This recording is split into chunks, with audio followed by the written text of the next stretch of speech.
when it's going to start recording. But it should be right about now. Seems good. Hello, everybody. I am Eric, and with me today is award-winning editor and author and runner of Comfortably Dark. This is my favorite horror with Candace Nola. Welcome, Candace. Hello, thank you. Thank you for being here. I want to start with, I think, a very simple question. How do you find the time? To do which part? It's so much. Um, a lot of scheduling. Whiteboards are everywhere in my office. I have three stuck to one wall and one beside me on the floor and another one back in the corner. And they each have different schedules on them for different aspects of what I do. So one is for things I am writing. One is for things I need to do for the publishing house. Another schedule is for the review team and the website and the Patreon schedule. So all those are listed there. And then one is actually like my life schedule. So kids stuff, family stuff, appointments. Holy moly. Yeah. Well, usually the first question I ask, so now it's the second question for you. If you had to write your author bio right now, what would it say? Probably the exact same thing it already says. Award-winning author, editor, publisher, creator of Uncomfortably Dark, multiple novels and novellas published, 3 anthologies, I believe 15 short stories and various anthologies from other publishers. Um, I don't know. I do a little bit of everything. So Yes. And speaking of award-winning things, we have this Baker's lovely, dozen. this lovely tome, Yes. which won Best Anthology. Yes, for the Splatter Punk Award. Yes, and then I believe Jeff Strand also won for his story. He did. Yep. Okay. Just want to make sure. Beautiful book, illustrations inside. What was the inspiration for this particular theme? Um, One of my kids. Great cover too. Thank you. One of my kids is a pastry chef, and when I came up with the idea of, hey, why don't I do this anthology as a way of sort of saying thank you to the people that had originally first welcomed me into the indie horror world and had been so helpful with advice and mentoring me and questions and all of that. I figured, well, I could do this and invite them all, and maybe it'll do well. And I couldn't think of what to name it. And also, I vainly kind of wanted to put one of my own stories in it too. It's my first big thing I was going to publish like that. So I was like, maybe I could throw one of my own in there. So I wanted to come up with a title that would tie into the website and what I do on the website, but also tweak it to allow me to add 13 stories, not 12. Mm-hmm. And my daughter was like, why not the baker's dozen? And she said, you can tell everyone that their story has to have some sort of a pastry or a baked good or something in it. And I like that idea because the website every fall, I do a fall, I do 12 weeks of interviews every fall called The Dark Dozen. So what I did for fall of 2021 was I invited all 12 of them who are in the Antho to be a part of that, and then they were all asked to contribute a story. So we came up with the Baker's Dozen, and then of course 13. So I added one of my own in there at the end, and Baker's Dozen was born. Very nice. And you followed that up with this one. I did. Yeah. Again, another beautiful production. Yeah, you got Um, limited edition one of that one. yes, I went. I was behind the times when it came to the Baker's Dozen, but I jumped on this one. Mm. Um, the black pages and everything, and more illustrations, nice hardback. So now Trapped, Trapped. a Dark Dozen anthology, not a Baker's Dozen. Well, no, because I could only put one of my own stories in that one time. So one and done. So then, what was the inspiration for Trapped? Along the same lines, but I like the thought of every story having a somewhat cohesive theme. So I wanted to go with you had to be trapped somewhere, somehow, in a cave, in a ship, in a bad relationship, but at some point it had to be you were trapped. So I went with that. I invited a whole new set of folks, and we went with trapped. Nice. And then the third one is I don't have, unfortunately, at the moment, is Dark Disasters. Yes. Okay.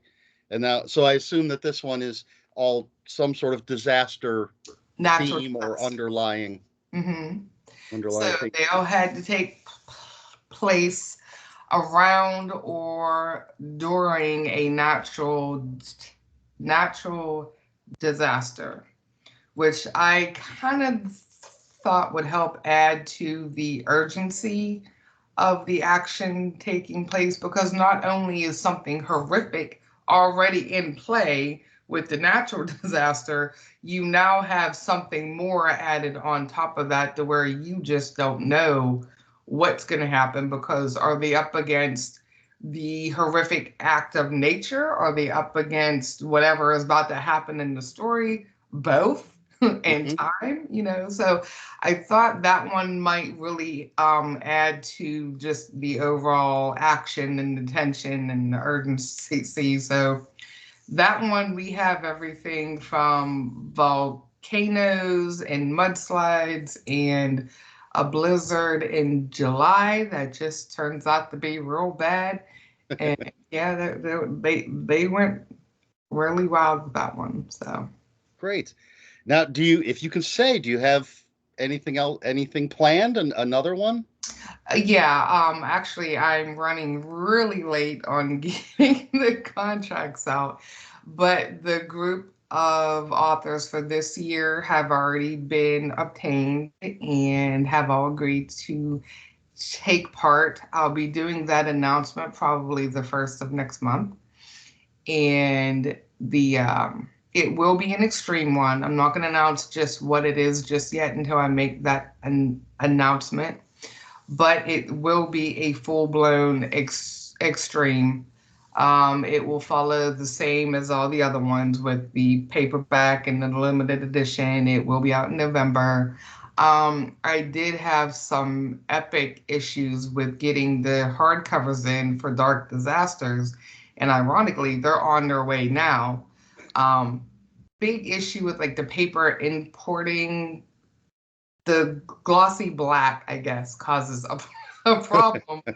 But I like it so much that I just kept working with them and working with them. So I kind of wanted to wait until I had that last word that those were on their way before I made the next announcement, because Sure. I wanted to make sure that the people I'm working with would still be able to do the book the way that I wanted. So, Great. so that official announcement will be out, and then yeah, we'll Looking be forward to that. that.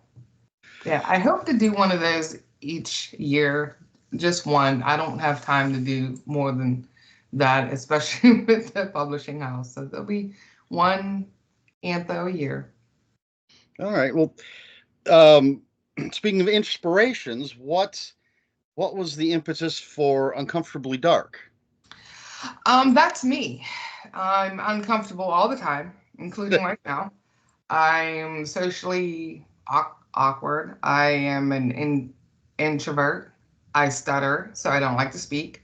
I don't like crowds. I don't like places and people I don't know, just because I'm uncomfortable and just really just I can't interact that well in a group. One on one, I'm fine, But yeah, I'm just uncomfortable all the time.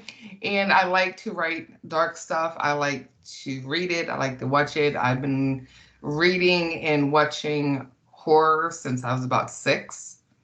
It's just, part of who I am. So when I got the idea for the website and what my overall branding was going to be, I wanted it to be something that would be recognizable, y- unique, and something that I could live with for 5, 10, 15 years, or however long I'm lucky enough to keep doing this. And I felt like that was the most accurate description of who I am and what I write. So. I love the name. How long has it been going at this point? The website I started in January of 2020. Okay. And you have a stable of reviewers, I do. and there's interviews, Mm-hmm. promotion, Yep. anything else? Anything I'm forgetting? We do cover reveals for authors and publishers from time to time when they ask. I do homepage promotional spots for indie authors and publishers as well. That is the only thing that we charge anything for. And it's like $10 a week, which just goes back into operating the website. We do interviews of all types of folks that are out there right now. And if an author has a new release out and they want to get some more eyes on that, they can drop me a line and say, hey, can I get a new release interview done? I'll send them an interview. On the blog right now, I'm doing a bunch of interviews for our most often forgotten creative folks in the industry right now, which are the cover artist folks and the illustrators. I don't think we talk about them enough, and I don't think we hype them up enough. So from now until probably the middle of September, I'll be doing interviews on there with cover artists folks to try to get them out there more and hype them up more, because we write what goes inside the book, but they have to take that and put our vision on the front of the book to get a reader to stop and pause and want to like pick up that book, right? So Right.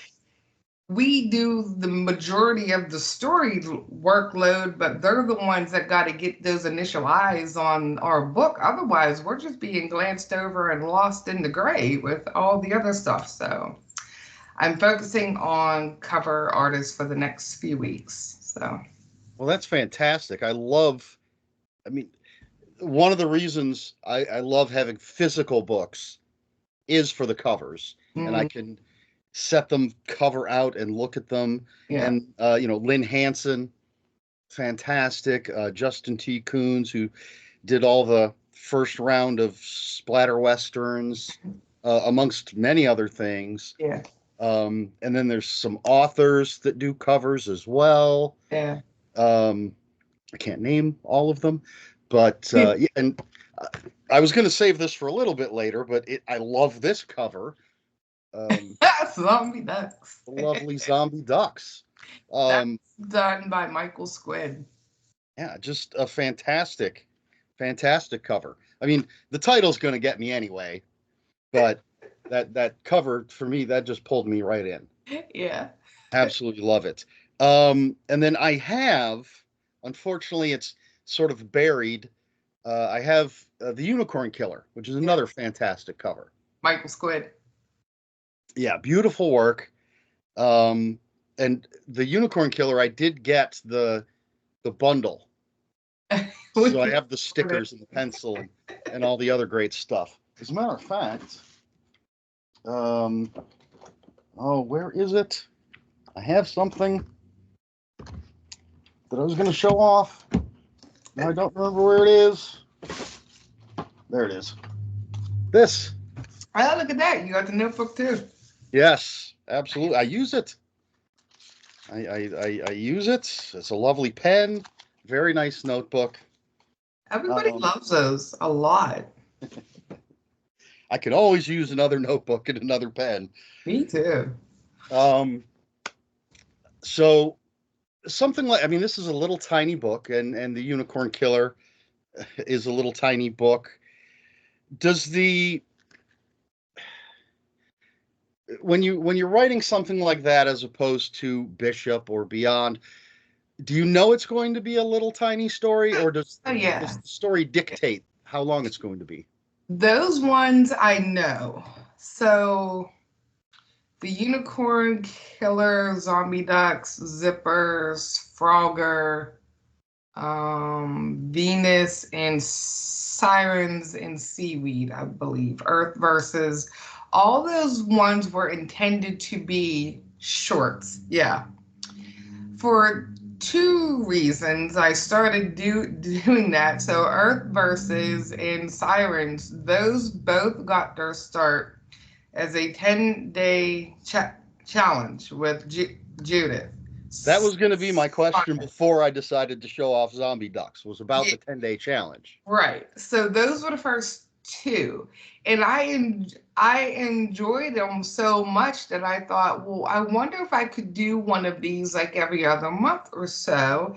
Just write something kind of short, stick it out there, and also kind of work on trying to expand my range.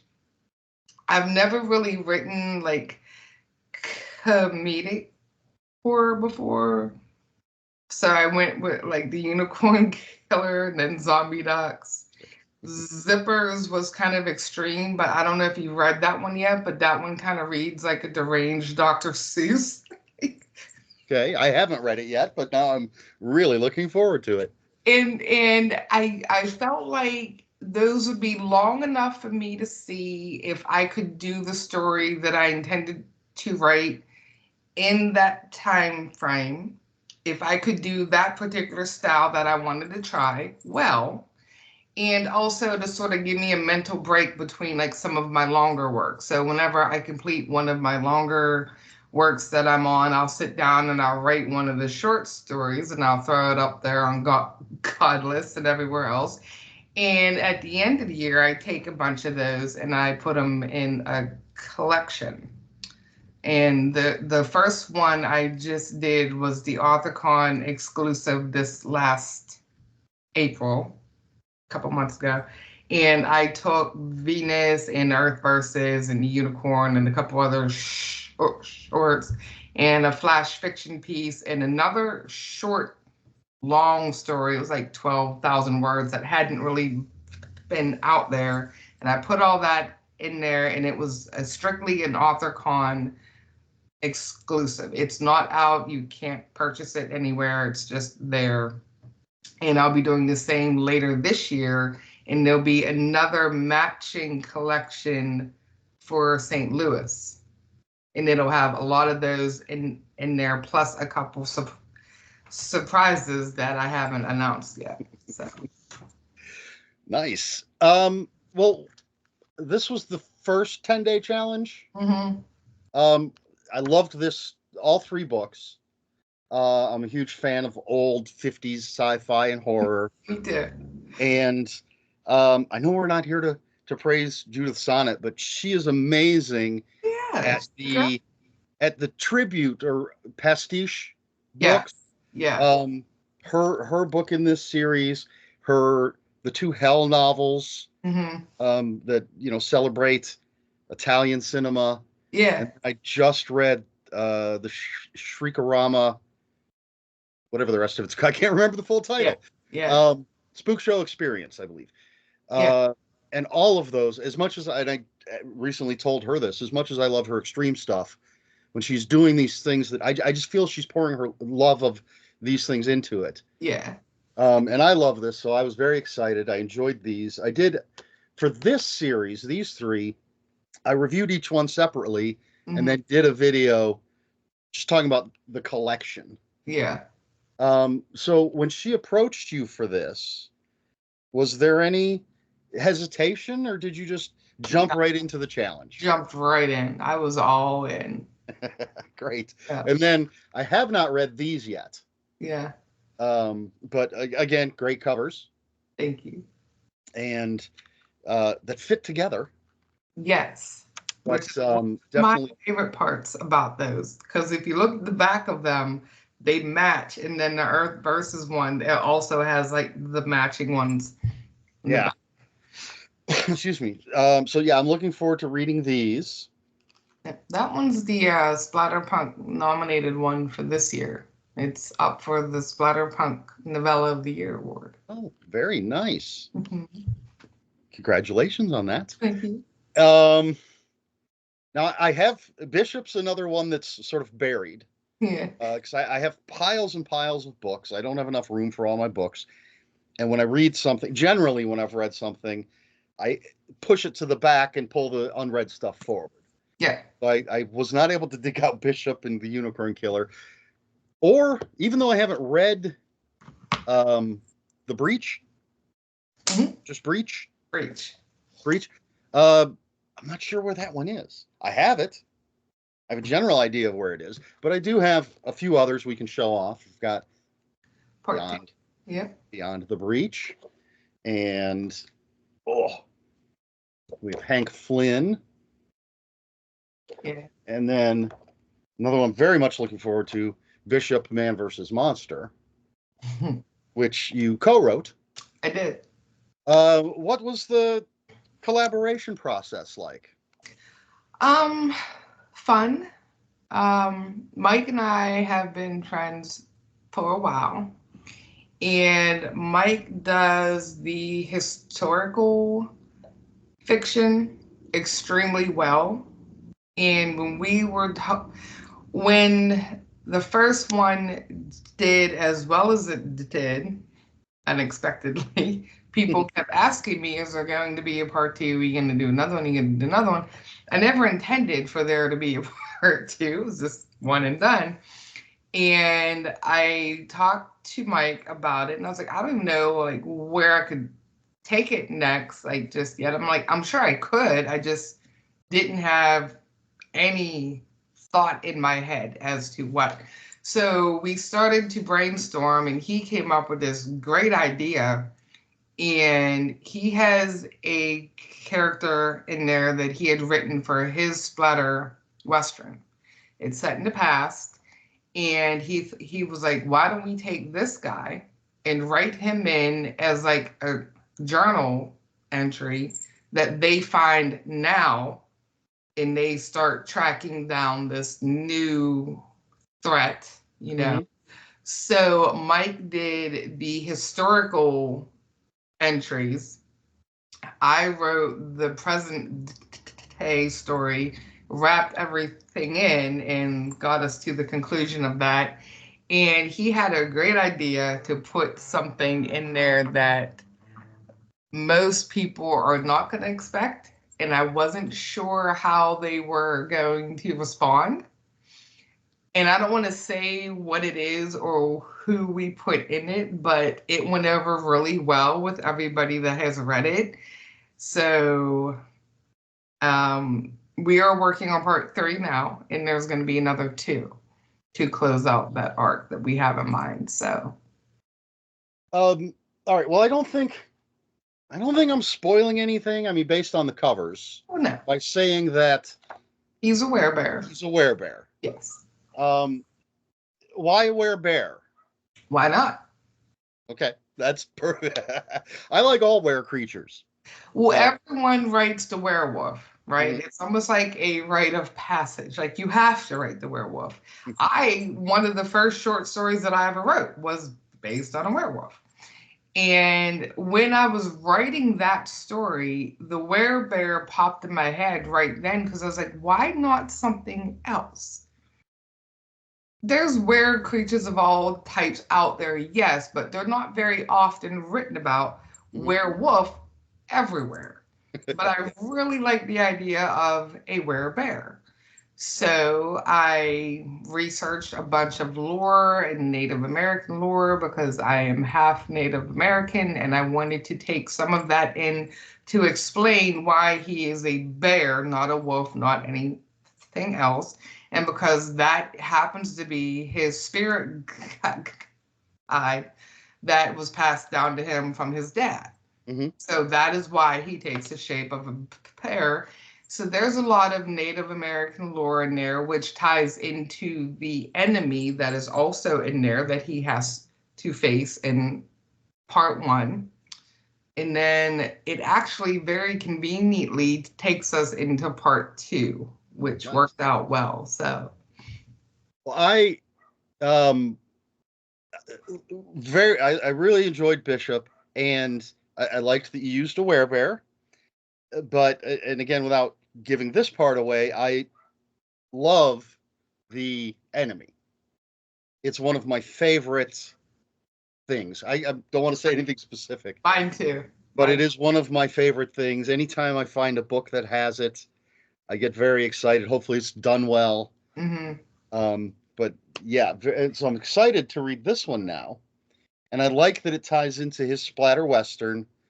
I actually just read Wiley Young's second one Mm-hmm. for A Few Souls More, and I love that he had just Easter eggs for a bunch of the other ones. Yeah. There might even be some that I didn't catch because I haven't even read half of them yet. But just the fact that I recognize that town from this place, and Mm-hmm. then of course there's uh, a whole chapter or two that takes place in a setting from one of the other books. Right. So it's very exciting for me. I love that kind of stuff. Me too. Um, I can't. So what else?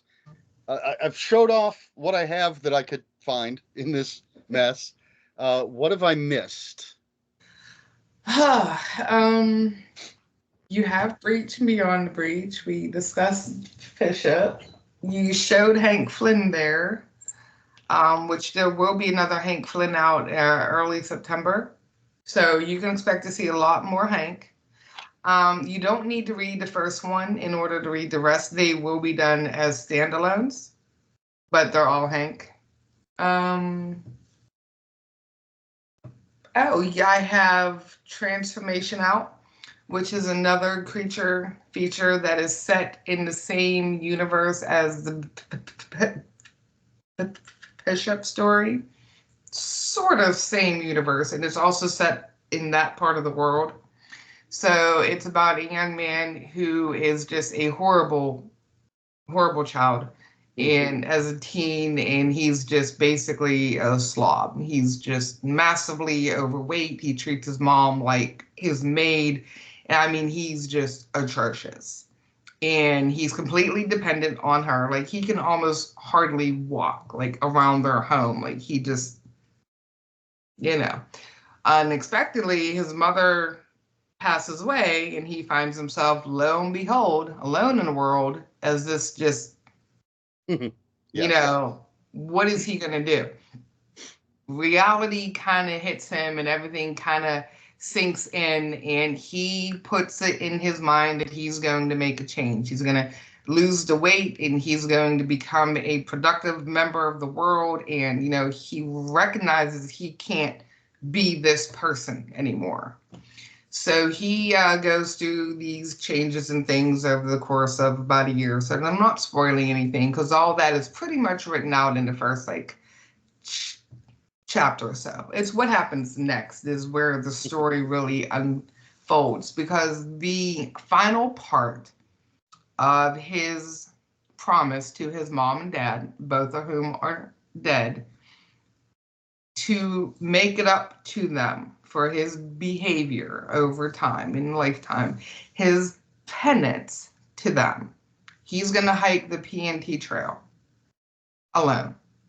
He's going to, that's the last part of his change, right? And by the time he gets done with this trail, he's going to re-enter the world as a productive young man. He's going to put himself in school and, you know, become this person that he thinks his mom and dad would be proud of.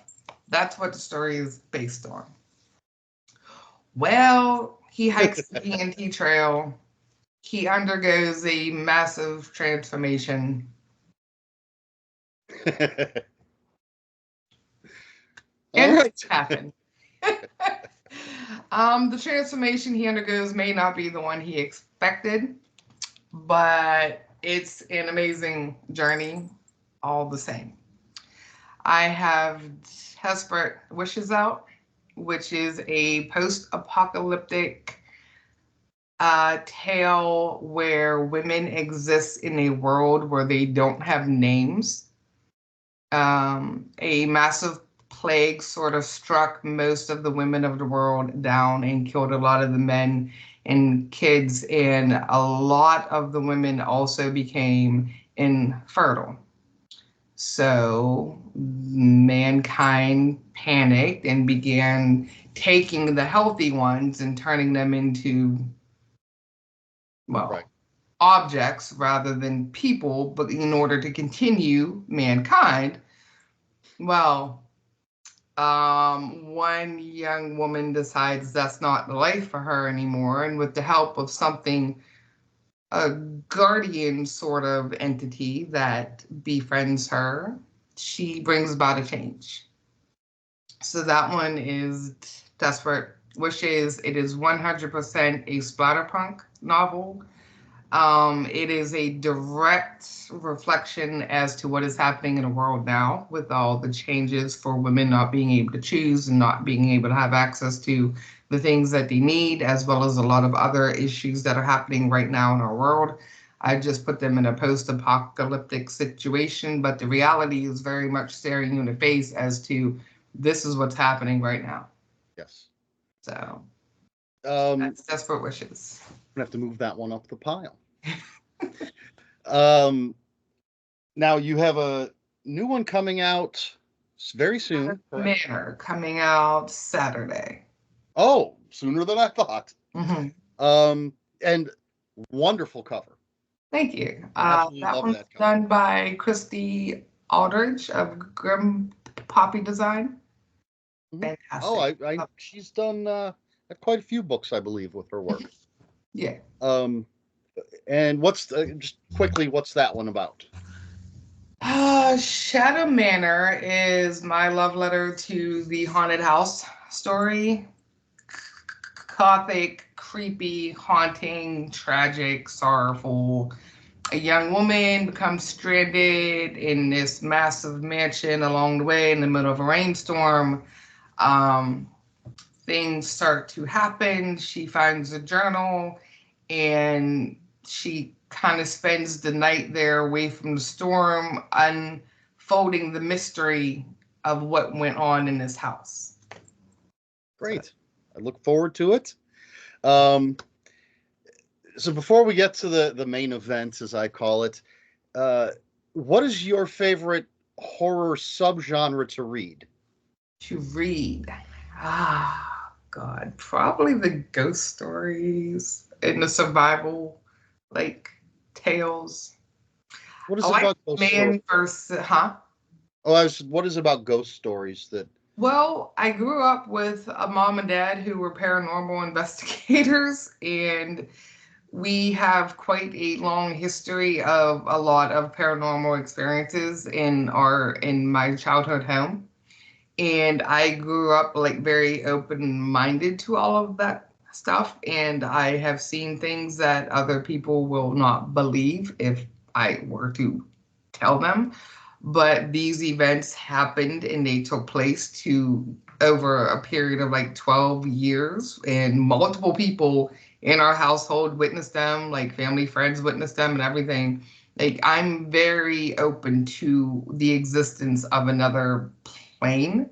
So I've always been in love with like the ghost story side of things and what waits behind the veil. And Do you ever sneak any of these actual experiences into your fiction? oh yeah, Okay. yeah.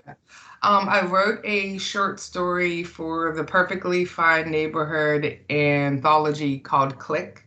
And that one is actually an almost play by play of the day my older brother died and what happened afterwards. Great anthology, great story. No. Great world that they built. Yeah. Yeah, it was. And then you were saying survival. Yeah, I like the man against nature. It's always fun when you add like a slasher in there or something chasing them like a monster or something. But I really like the man against elements. Trapped in a cave, climbing up a mountain, and they fall in a crack, and it's like, what do we do now to get out? Do I survive? Things like that, that really just, it's one-on-one, and it's like that person against all odds, and how do we get out of here, and how do we mentally like get out of this situation, and how do we overcome like that pain and the injury that we have in order to get out of where we are. I think a lot of that type of stuff, the more like psychological end of surviving something like that, is about as horrifying as life can be. Like, you're alone, trapped in this place where no one knows where you are. You only have a limited amount of items with you to live or survive, not to mention however injured you are, where you are. And it's like, what do you do? Like, I like to see men become stronger than what they think they can be, like against all odds. Men, women, kids, whatever. I like to see humanity overcome things that they think they can't. Well, I think that's one of the great things about the horror genre is so many subgenres. And you can Yes. find those things that you love. And you can set aside, maybe, splatterpunk's not for you, but you can find something that absolutely is. Right. Well, I'm a fan of pretty much all of it. Well, Uh, that's why I tried to write those shorter ones, because I'm still trying to play around with all the different subgenres to see which ones I like, which ones I can write well. Maybe there's one I don't write that well, or I don't like to write that much. I'll be like, oh, okay, well, maybe that one's not for me, and I'll move on like another one. So, I don't want to try to influence you in any way. I'm just going to mention that my favorite subgenre is animals killing people. Just going to throw that out there. The Vet, did you read that one? I haven't yet. It's not quite along those lines yet, but it's close, and I think you might like that one. Um, I have read a good one recently like that. I've not written one like that yet, but I have read one that was just spectacular a couple months ago. Lucy by It's Christopher Christopher Ruffy. Ruffy. Yeah. It is fantastic. And I'll Lucy have to I'll have is to the move name of that the up on the. dog. Like, if you've seen the cover of the book, it's just this dog on the front of it, and her name is Lucy, and it is fantastic. So check out Everything's that just moving up on the list one. to read. All right. I know we have limited time, so we'll jump into the main course here. I will warn people we're gonna break this down. There's gonna be spoilers. So if you don't want this spoiled, pause us, go and watch this movie, and then come back and watch us talk about it. But what did you pick for your favorite horror? Tusk, of all things. Yeah, well, you suggested you threw up Texas Chainsaw and Tusk, I and I did. don't think Tusk gets enough love. Everybody loves Texas Chainsaw, so Yeah. I was Yeah. like, yeah, let's do Tusk. Let's do Tusk. So very quickly, for anybody who doesn't know, can you just give us a quick synopsis of what the movie is? Um, And again, spoiler, we can spoil whatever we want. okay, People have so been warned. we're gonna spoil this one, and I'm gonna start this by letting everyone know before people commence with rolling their eyes. I hated this movie the first two times I watched it. Turned it off twice. Hated it. I'll get to that in a minute. So Tusk is a movie starring Justin Long and Michael Parks and several other folks that I can't remember all their names. But anyway, Justin Long is a very arrogant young podcaster that has this absolutely insane show where him and his best friend basically make fun of people doing stupid things and injuring themselves and whatever. And he has a video of this kid who accidentally cuts off his leg. So he books a trip to go and visit this kid up north in Winnipeg to interview him for the show, and finds out the kid has committed suicide when he gets there. And determined not to waste the trip up there, he tries to find someone else interesting to interview for the show. Long story short, he ends up at this mansion, this old man who promises to tell him all of his interesting stories of his life, and Justin Long ends up being turned into a walrus. Yes. To fulfill this man's lifelong obsession with a walrus who apparently once saved his life when he was stranded from his shipwreck, and he killed the walrus to eat him hours before he was rescued. So he's been trying to make a substitute, Mr. Tusk, Yes. to give him a second chance at surviving the fight when he kills him at the end. Yeah. Yes. Yeah. And I'm surprised it's not called Mr. Tusk. Yeah. But I think maybe that would have given it a little too much away, because if they added the Mister, then I think you would have known right away that, okay, they're going to be definitely be doing something Yeah. to a person. And Tusk by itself, you're kind of not sure what you're in for. And I'll admit that, yes, I already said I hated it the first 2 times I watched it. I got a half an hour in, I turned it off. The second time I hit just about like the halfway point and I turned it off again, because the whole absurdity of it was just too much. But I realized over a few weeks of me attempting to watch it that maybe I was just missing the point, right? And also, I'll also admit that comedic horror, dark comedy is really not my thing. Okay. It took me a while to really grasp it. And also, when I started watching Tusk the first 2 times, I wasn't aware that's what it was. And I think had I known, my mindset might have been more open to this being a comedic. So approach it with that mindset, but I was approaching it from a horror mindset. And I'm like, what am I watching? Like, this is just bizarre and it's ridiculous. And Justin Long is one of my favorite actors. And I turned it off twice.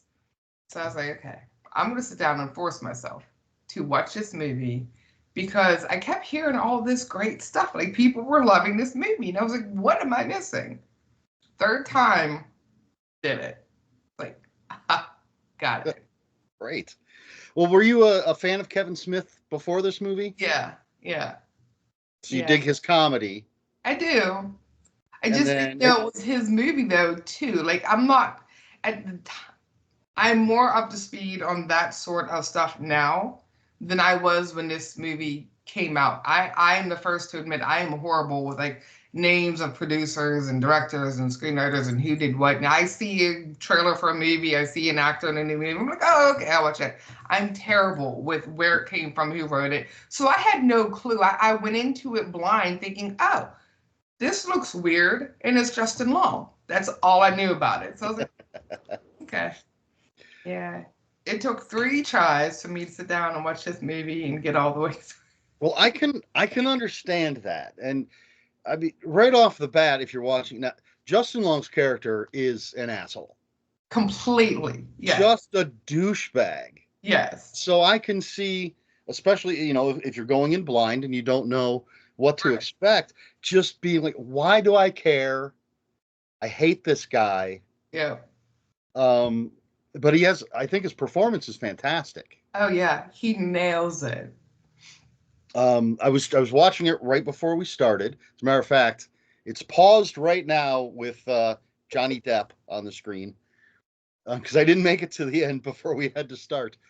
And first of all, I didn't catch sort of the significance of the video that Justin Long and Haley Joel Osment are watching, where the kid cuts his leg off. Yeah. First time I watched it, I didn't think anything of it, and I'm like, oh. But now I've seen it, and I know the first horrible image we get is that with Justin Long's leg cut off. Mm-hmm. But he's still, and the name of their podcast is just not offensive. It's ridiculous. What? And he treats, he's treating the people in Canada terribly.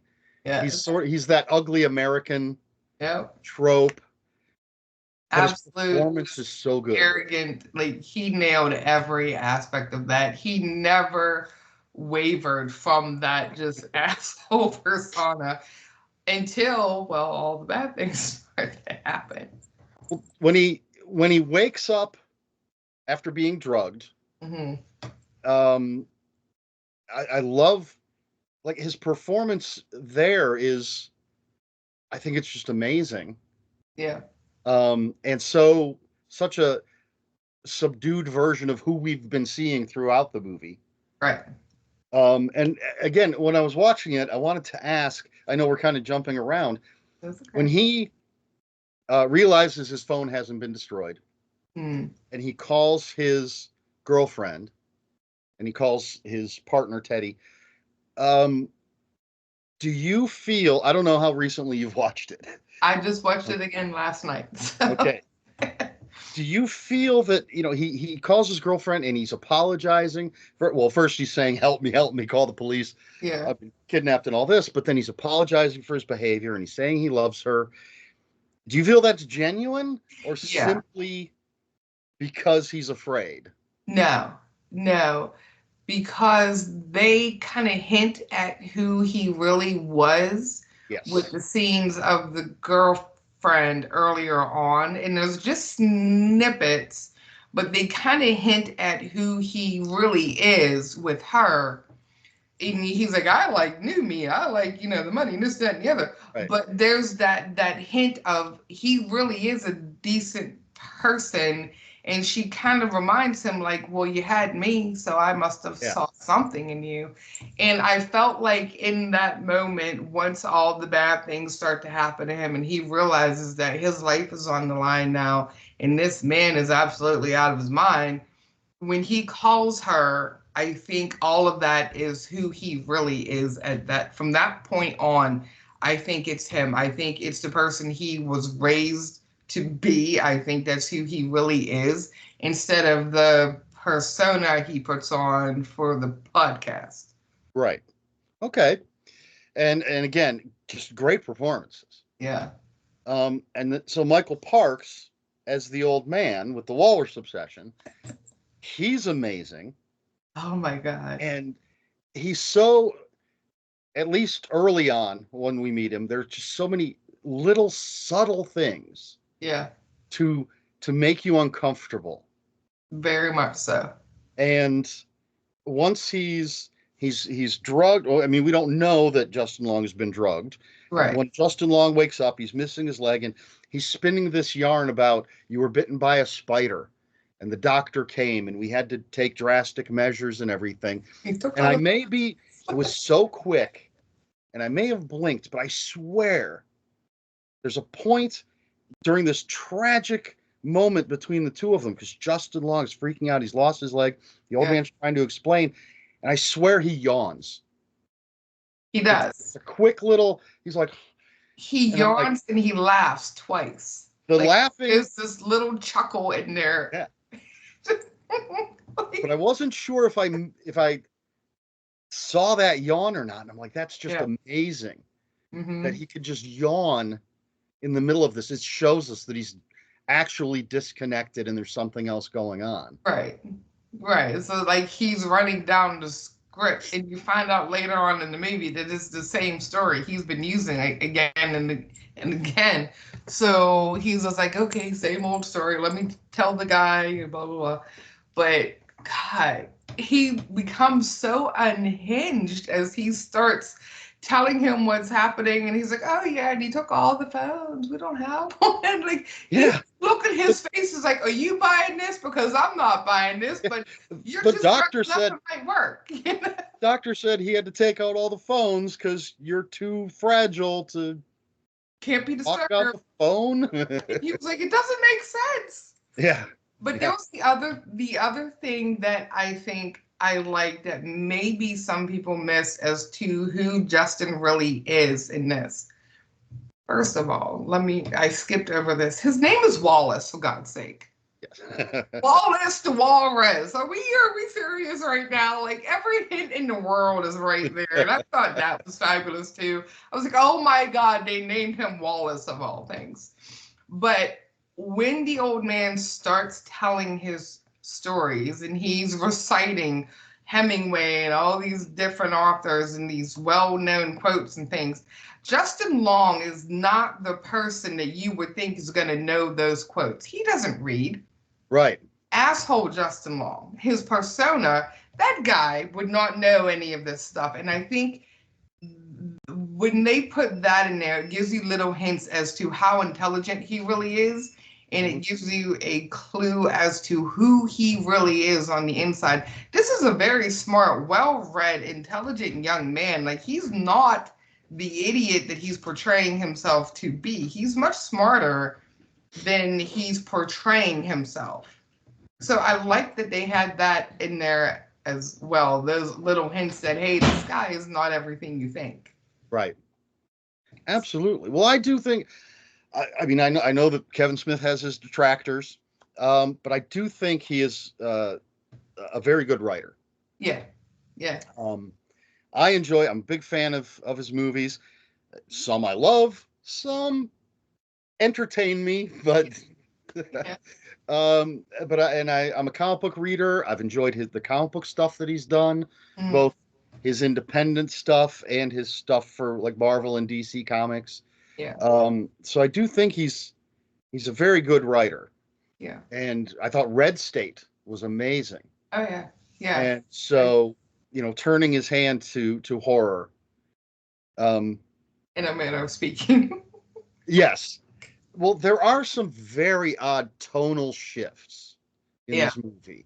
Yeah. We start out, again with the asshole podcaster and everything. And then once he meets Michael Park's character, Howard Howe, Mm-hmm. it starts to get dark and it starts to get scary. But then when Johnny Depp shows up, I mean, that's like a complete 180 in tone.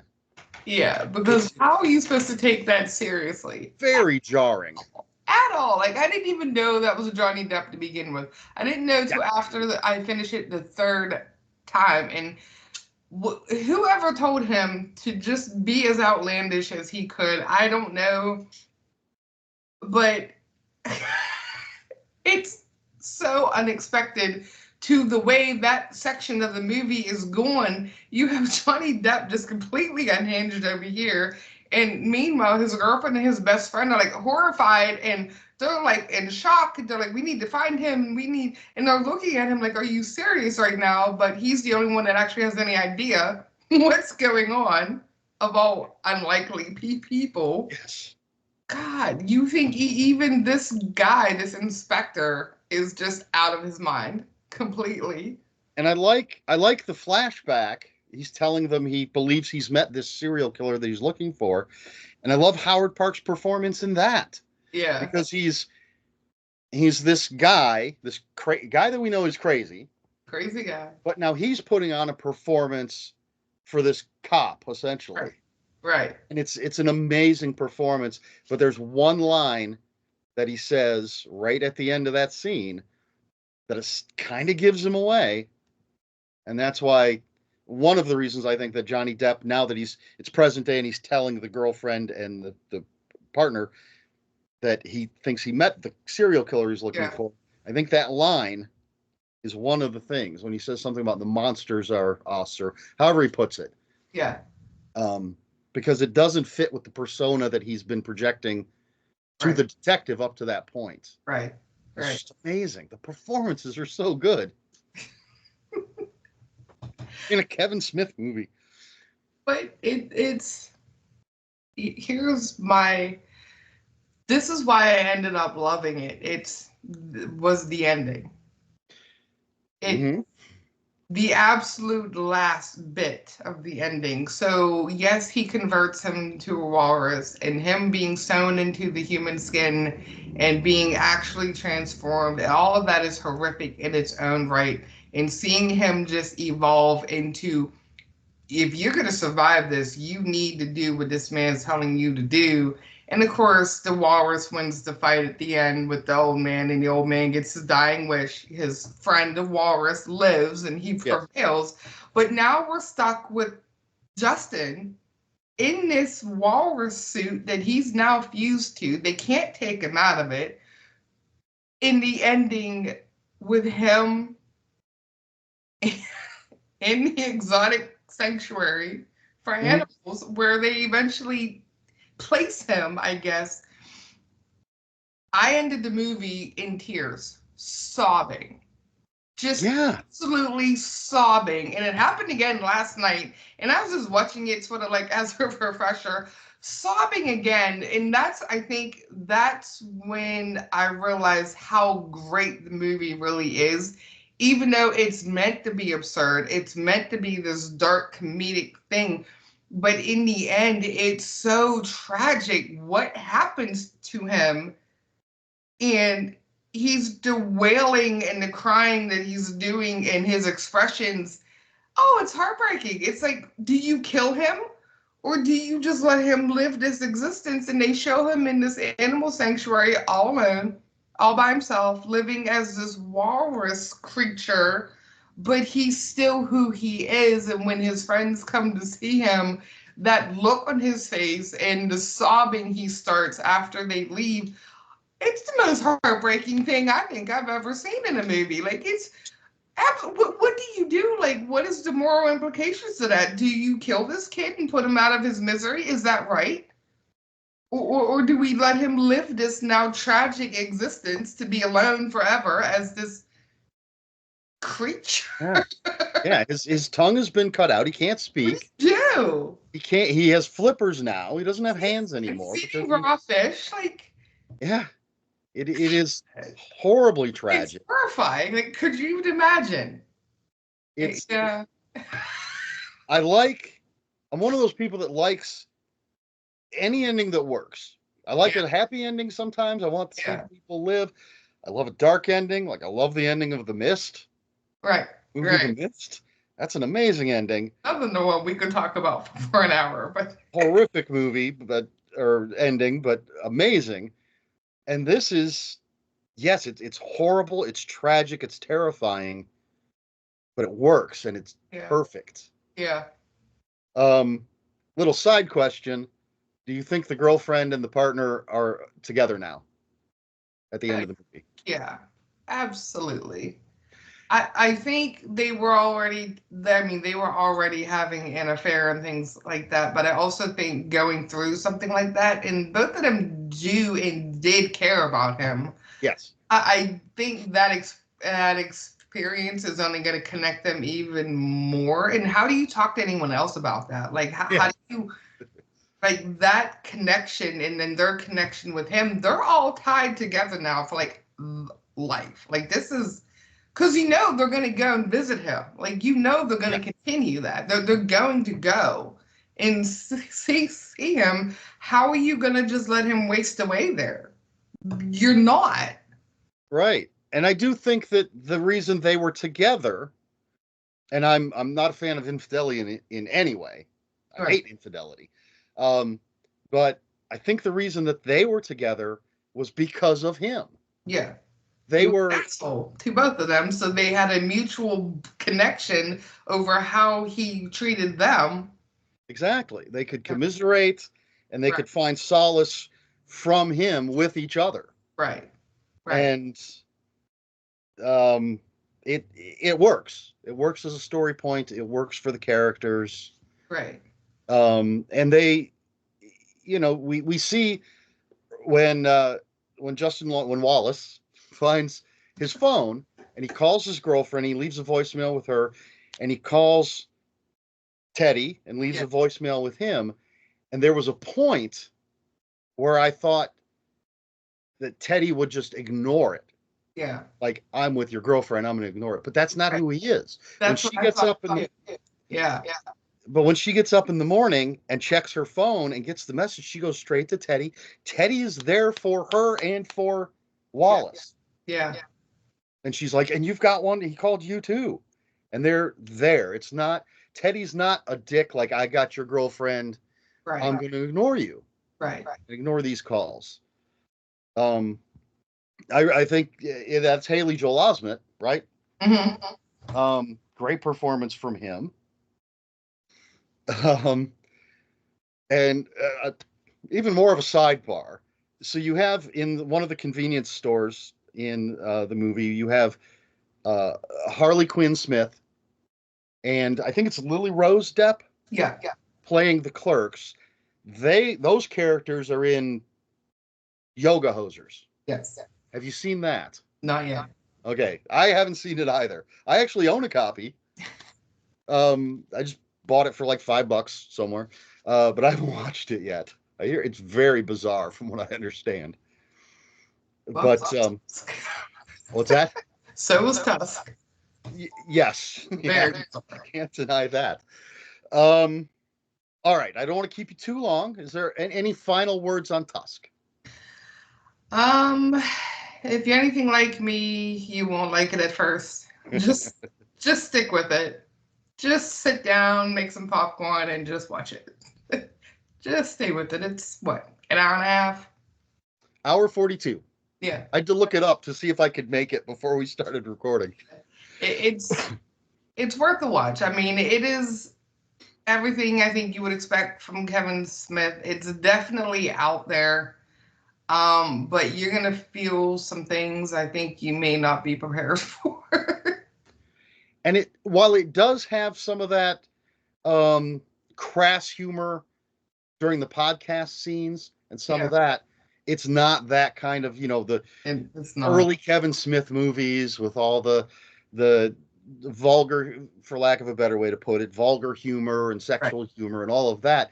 It's not that kind of movie at all. It is not. A little bit of that with the podcasting, because that's who he is. That's who Wallace is when he's a podcaster. Right. But it's just a tiny bit. Anything you want to say about your work, Uncomfortably Dark? Anything else? Final words on that stuff. Just check us out at uncomfortablydark.com. I got my new novel coming out Saturday, June 15th. You can pick up that. It's on pre-order now. And I guess that's about all. All right. Well, I will have a link for Uncomfortably Dark in the description below. And you have your own personal website? Yes, it is cnolaauthor.com. Okay, I can put that down in the description below as well, so people can find you. Well, thank you. Thank you for being here. Thank you for having me. And if you'll just stick around for a minute once we stop recording. But folks, there you go. Candace Nola talking about her work and talking about Tusk. If you folks have any comments, questions, or corrections, put them down in the comments below. You know all that stuff. And we'll see you next time. Until next time, read more books, folks.